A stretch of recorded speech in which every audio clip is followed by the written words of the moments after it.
Pas di tempat umum, tiba-tiba anak-anak itu menjerit, terus tantrum, nggak tahu kenapa, bikin kita malu dan pengen marah kan. Dan jika kita mau cari tahu solusinya, jelasnya kita harus tahu dulu dong, apa sih penyebabnya?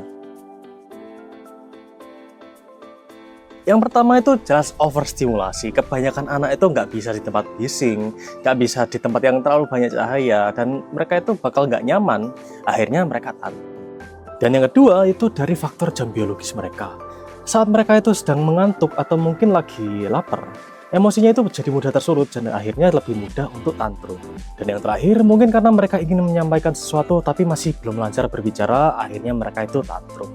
Mereka tidak tahu caranya menyampaikan apa keinginan mereka itu kepada orang tua. Akhirnya mereka jadi frustasi dan cepat untuk emosi. Terus solusinya gimana? Yang pertama itu jaga emosi kita, karena emosi anak itu cerminan dari emosi orang tuanya.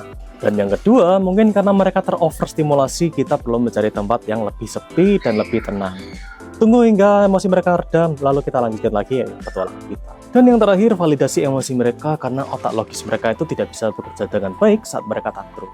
Dan itulah kenapa saat anak dinasihati ketika tantrum, mereka itu tidak bisa mencerna apa yang disampaikan oleh orang tuanya. Saat tantrumnya sudah mereda, kita berikan mereka pilihan untuk mengontrol emosi mereka. Contohnya, adik mau minum dulu, atau mungkin adik mau pegang biskuitnya dulu.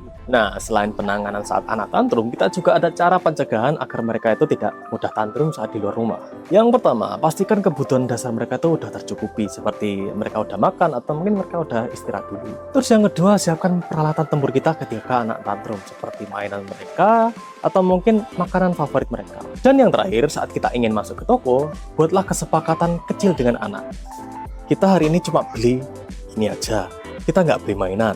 Memang saat menghadapi anak yang tantrum itu kita butuh kesabaran dan proses yang ekstra. Tapi tantrum itu juga bagian dari perkembangan mereka. Jadi kita sebagai orang tua juga harus mengerti tentang itu.